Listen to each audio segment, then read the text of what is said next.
caso del professore della scuola media di Paese picchiato dal padre di un alunno. Sulla vicenda interviene il sindaco e l'ex dirigente della Casteller, Claudio Baccarini. Quello che è accaduto, dice, è inaccettabile. Bulletti di 8 e 9 anni che vessavano e picchiavano i loro compagni sul pulmino a Santa Lucia di Piave. Il sindaco Szumski: le regole vanno rispettate e i bulli non devono salire sugli autobus. Arrestato in flagranza un anziano di 69 anni che picchiava da tempo la moglie, all'ennesima aggressione alla donna, ha chiamato i carabinieri. Amministrativa a Treviso, scende in campo un quinto candidato sindaco. Si tratta dell'architetto Claudio Alessandri, esponente di Centro Democratico. Il comune di Castelfranco lancia lo slogan "Adotta un mattone" per contribuire al restauro delle mura della città, intanto gli interventi di recupero continuano. La storia di Biagio, un cagnolino che ha vegliato per giorni la compagna morta, poi è stato dato in adozione da una famiglia, ma è fuggito. Ora a Treviso tantissime persone lo stanno cercando. A Treviso le vernice della mostra su Auguste Rodin, che aprirà sabato con ben 75 opere dello scultore francese. Unico neo le poche prenotazioni finora da parte delle scolaresche. Questi i titoli dell'edizione di Treviso, dei telegiornali di Antenna 3, buonasera e ben ritrovati. In primo piano dunque anche questa sera la vicenda del professore delle scuole medie di Paese picchiato dal padre di un alunno. La vicenda continua a far discutere e abbiamo sentito l'opinione del sindaco di Paese e anche dell'ex dirigente scolastico delle scuole medie Casteller, Claudio Baccarini. Dice: quello che è accaduto è inaccettabile. Ai ragazzi arriva un messaggio estremamente negativo, come se da domani ogni alunno che si ritiene ingiustamente colpito, magari perché ha preso una brutta insufficienza o quant'altro, ritenga il genitore di poter andare a picchiare il professore che gli ha messo un'insufficienza. È un messaggio gravissimo. Così Claudio Baccarini, ex dirigente scolastico della scuola media Casteller di Paese, sulla delicata questione del professore picchiato dal padre di un alunno. Ma se questo è già grave, a rendere la situazione ancora più paradossale è il procedimento disciplinare partito dalla scuola verso lo stesso insegnante. Questa è una cosa assurda, quando io l'ho letta sui giornali mi ha molto stupito, meravigliato così.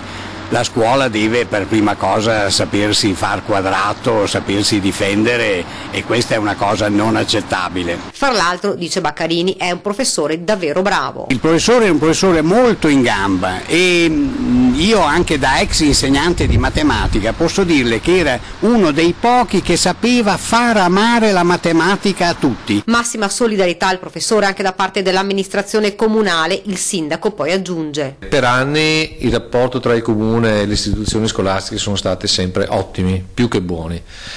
Con l'arrivo della dirigente scolastica attuale qualcosa si è incrinato e a tutti gli effetti noi abbiamo più di qualche difficoltà a relazionarsi con la scuola.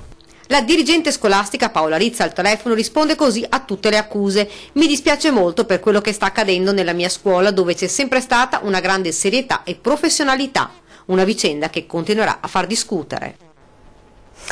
Le regole vanno rispettate e i bulli non devono salire sugli scuolabus. A parlare è il sindaco di Santa Lucia di Piave, Riccardo Szumski, che ha sanzionato 2 bulletti di appena 8 e 9 anni che vessavano e picchiavano i loro compagni proprio a bordo del pulmino.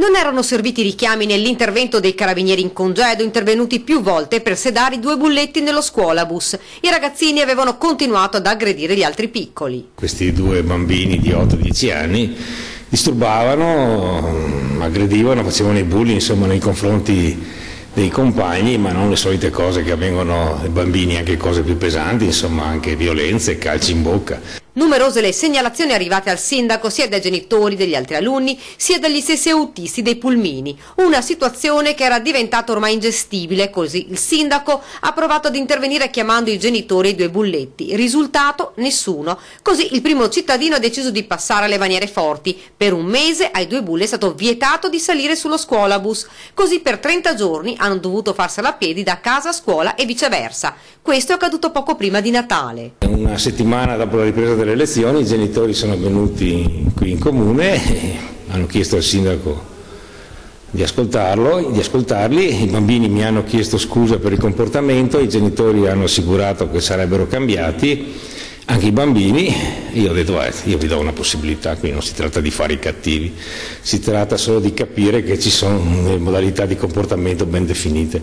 Ora la situazione è migliorata, sono sempre esuberanti ma non violenti, ma il sindaco si affretta a dire. Tenendo conto che se per adesso si ripete la questione non vanno più sul nostro bus, ma da qui all'eternità. Fra l'altro questo non è l'unico problema. Qualcuno, spiega il sindaco, ha deciso di fare le gare in auto lungo le strade del comune. Non sono riuscito a prendere la targa, ma se qualcuno di Santa Lucia riesce a darmi la targa di chi questa notte alle 11 faceva il Gran Premio in paese facendo giri ripetuti, siamo qui per prendere per le orecchie anche questi. Non è tollerabile che chiunque qua faccia quello che vuole fregandosi delle regole. Continuiamo con la cronaca, con l'arresto in flagranza di un anziano che picchiava da tempo la moglie. All'ennesima lite la donna ha chiamato i carabinieri.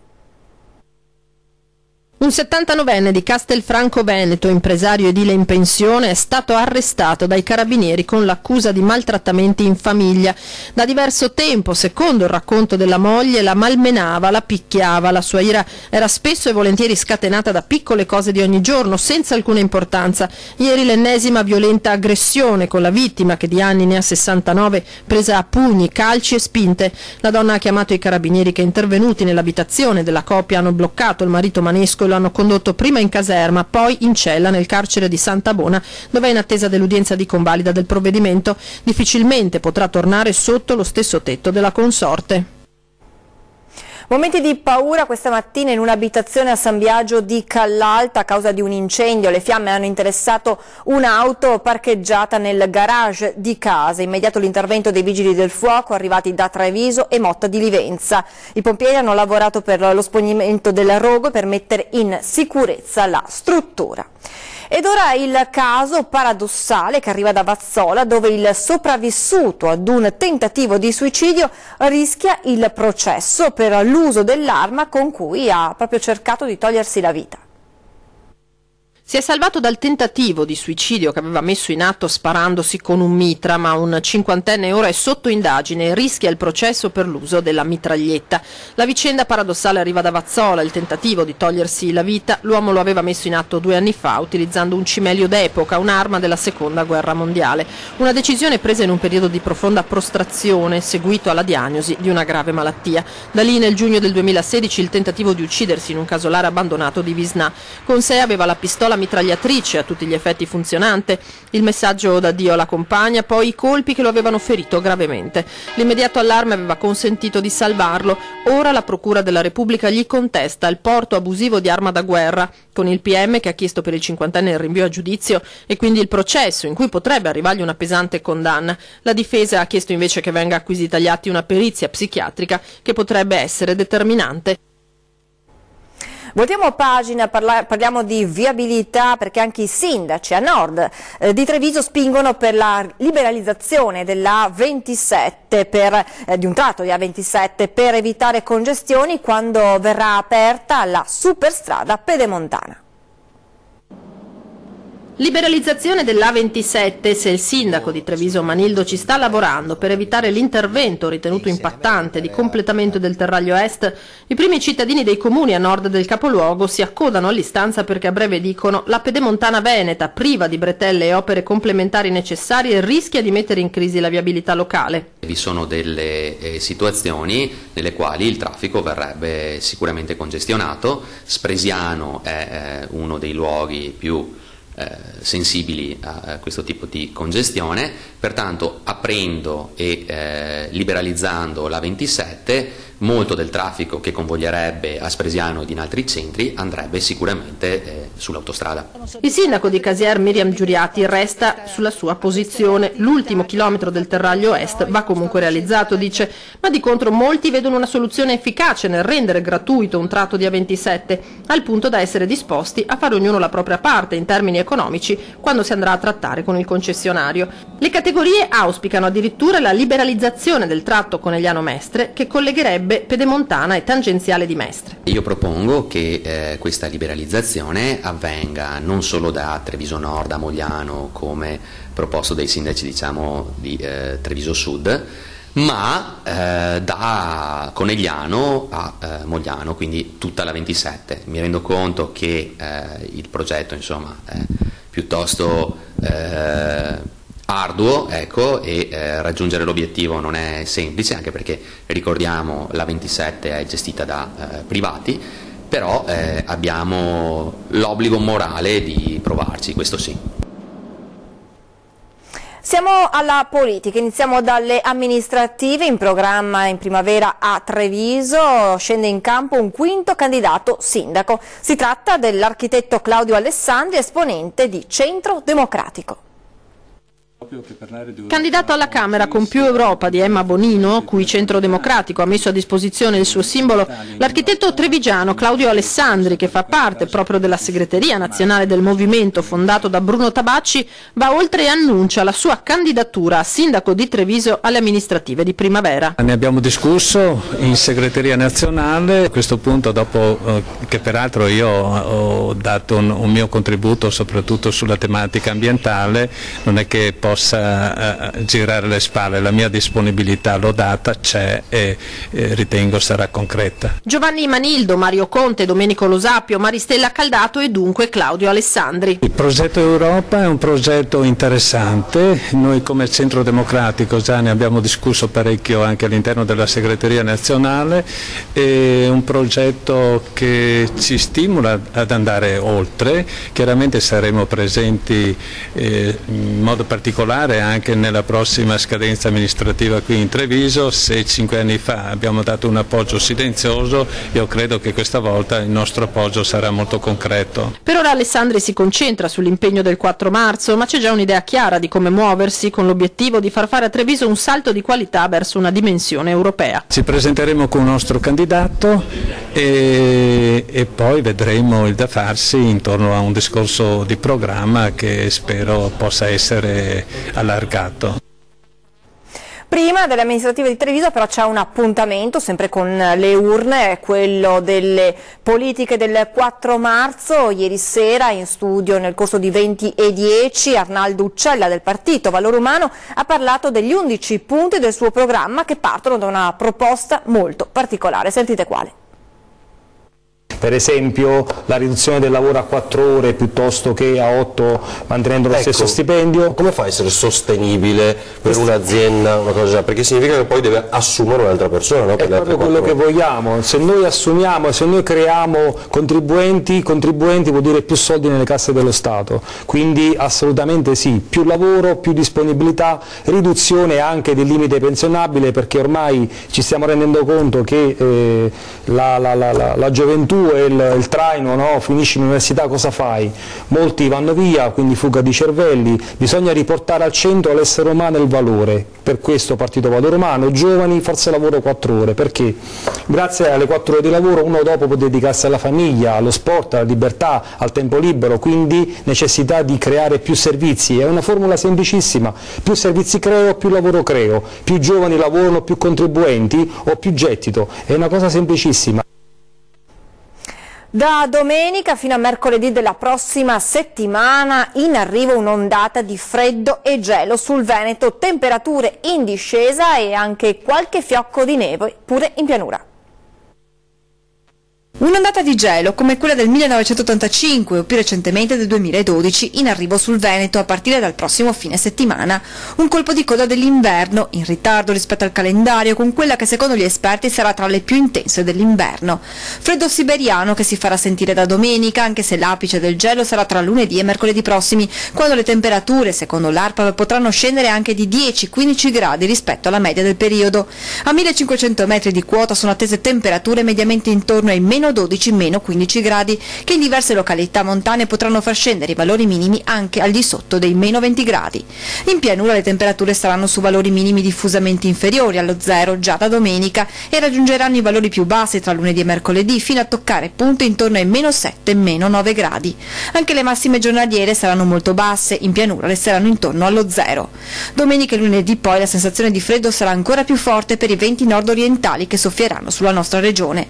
Sarà comunque con ondata senza particolari precipitazioni. L'aria fredda infatti sarà piuttosto secca e quindi niente nevicate abbondanti, anche se nella prima parte della giornata di domenica non si esclude qualche fiocco di neve sulle zone montane e anche e soprattutto sulla pianura meridionale.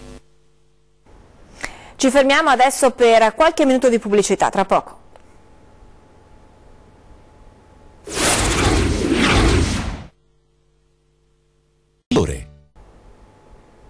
Rieccoci in diretta con l'edizione trevigiana dei nostri telegiornali. Andiamo a Castelfranco, dove il Comune sta lavorando su vari fronti per il restauro delle mura cittadine.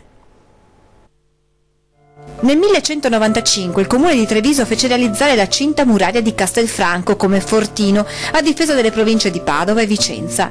Le mura sono ancora oggi un simbolo della Castellana e della Marca, con la loro storia millenaria racchiusa nei 3.750.000 mattoni che compongono l'intera costruzione e che oggi risentono del passare dei secoli. L'amministrazione comunale da tempo è in cerca di sponsor che aiutino nell'ambizioso progetto di restauro conservativo della cinta. Nel frattempo però non si sta a guardare, portando avanti alcuni interventi, tenendo sempre in considerazione le risorse a disposizione. A breve ridoneremo alla cittadinanza la torre di nord-ovest, che è stata oggetto di un restauro, e assieme a quella del Giorgione, che sarebbe quella di nord-est, e quella civica, sono le tre torri che sono fruibili alla cittadinanza. Ma sono molti gli interventi da realizzare. Per il camminamento di ronda tra la torre civica e la torre del Giorgione. Altro ragionamento sui camminamenti lo stiamo facendo tra la torre di quella verso il Cippo, insomma quella di sud-ovest, e il Duomo. Per il restauro complessivo servono circa 7 milioni di euro, per questo l'amministrazione comunale lancia uno slogan. Oggi possiamo identificare come slogan che adottando un mattone noi potremo avere la possibilità di restaurare totalmente il castello, anche se come comune, come amministrazione attualmente in carica stiamo sicuramente occupandoci.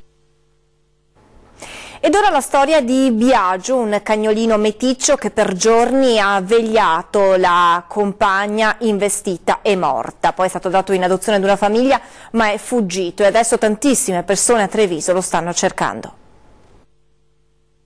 Questo cane era 2 giorni che accudiva una cagnetta investita su un ciglio di una strada grossa, di una strada provinciale, a fonte verso Asolo. Deborah Baraldo conosce per la prima volta questo cagnolino, Biagio, una notte lungo una trafficata strada provinciale. L'animale da giorni sta vegliando la sua compagna, morta, cerca di proteggerla dalle auto. Non si fa avvicinare, ha paura, ma a Deborah viene un'idea. Mi è venuto un lampo di genio di mettere il pianto di un cane sul telefonino, l'ho messo dentro il trasportino e mi sono presa la cagnetta in braccio proprio vicino alla porta del trasportino e sono riuscita a catturarlo. Biagio e la sua compagna stanno per qualche giorno a casa di Deborah, poi viene dato in stallo ad una volontaria di Castelfranco. Nel frattempo viene trovata una famiglia di Treviso a cui darlo in adozione. Il cane viene consegnato alla coppia domenica pomeriggio, dopo poche ore però salta la rete e fugge. Da quel momento tante le segnalazioni di persone che lo hanno visto aggirarsi nella zona di Sant'Antonino, nei pressi della chiesa votiva, ma nessuno al momento è riuscito a prenderlo. Era stato avvistato anche dal postino del paese sulla tangenziale. Comunque lui ritorna sempre nelle stesse zone da dove è scappato. Un piccolo esercito di persone si è organizzato per cercare nell'arco della giornata Biagio, una commovente gara di solidarietà per questo cane davvero speciale. Stamattina, per dire, una signora che ha una cartoleria, giornali, alle 5 era già in cerca.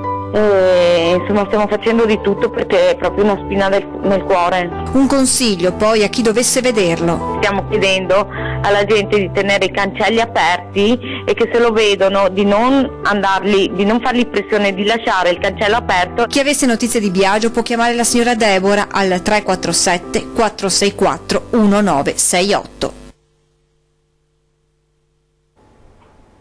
Al Museo di Santa Caterina la vernice della mostra su Auguste Rodin, che aprirà sabato con ben 75 opere dello scultore francese posizionate in un museo rinnovato. Unico neo, le poche prenotazioni finora da parte delle scolaresche.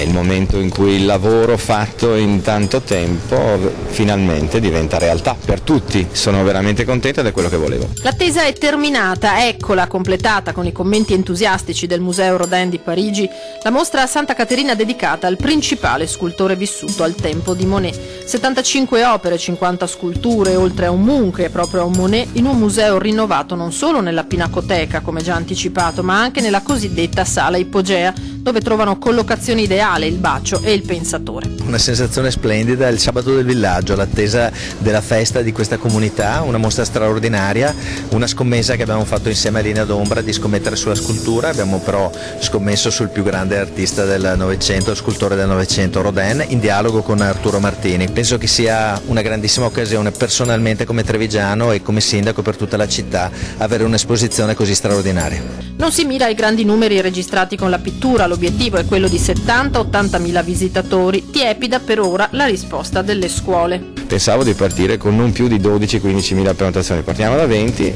quindi questo molto bene.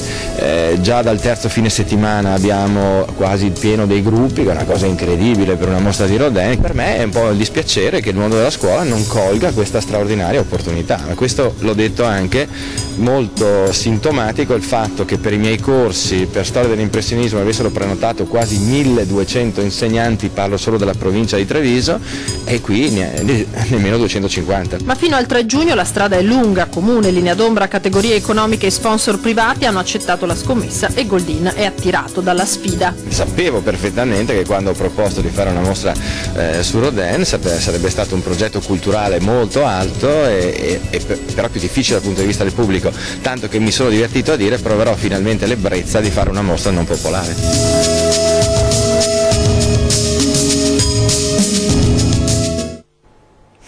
Lotta ai tumori, la LILT di Treviso compie 40 anni e per condividere questo traguardo riunirà sabato ad Oderzo tutti i suoi volontari.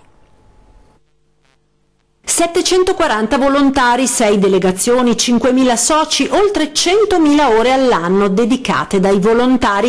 I numeri della LILT di Treviso parlano da soli e mostrano quanto l'associazione sia cresciuta nei suoi 40 anni di storia di lotta ai tumori. Era il 1978 quando venne fondata la LILT trevigiana. Da allora il mondo è cambiato l'approccio alla malattia come gli strumenti di diagnosi e cura. Quello che è rimasto unitario direi che è questo senso di ascolto dei problemi della gente, questa partecipazione empatica che il volontario cerca di offrire a chi sta attraversando un momento di difficoltà. Per celebrare i 40 anni la LILT di Treviso riunirà sabato ad Oderzo tutti i volontari che si impegnano quotidianamente nelle attività di prevenzione e di sostegno ed assistenza ai malati. Molti progetti portati avanti dalla promozione dei corretti stili di vita che aiutano ad ammalarsi di meno anche di tumore, alle visite gratuite, alla riabilitazione, al trasporto, all'assistenza ai bimbi ricoverati con giocare in corsia. Un impegno costante e continuo quello dei volontari,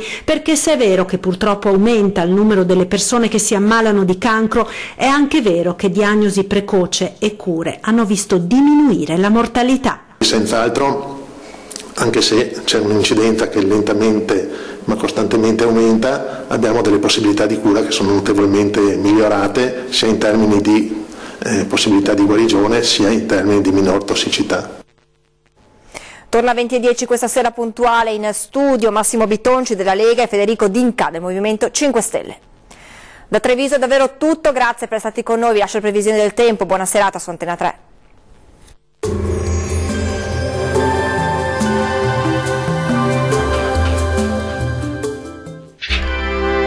Tremonti, attrezzature e materiale per saldatura professionale a Montebelluna.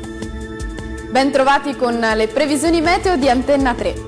Sarà un'altra giornata caratterizzata da un tempo perturbato sul Triveneto, ancora piogge dunque ma anche neve a bassa quota o fino in pianura.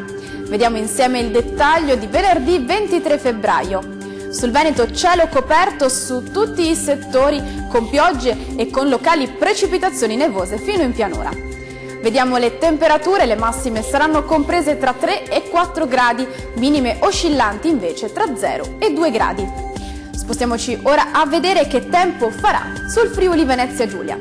Anche qui il cielo risulterà coperto ovunque con piogge e nevicate fino in pianura.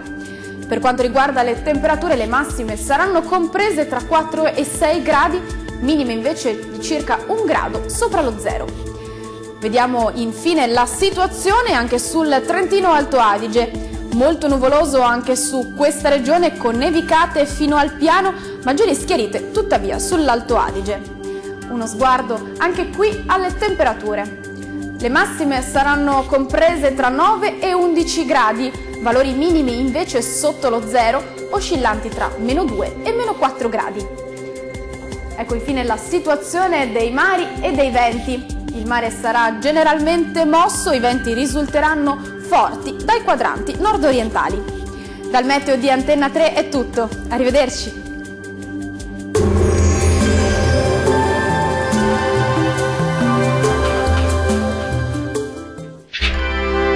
Tremonti, attrezzature e materiale per saldatura professionale a Montebelluna.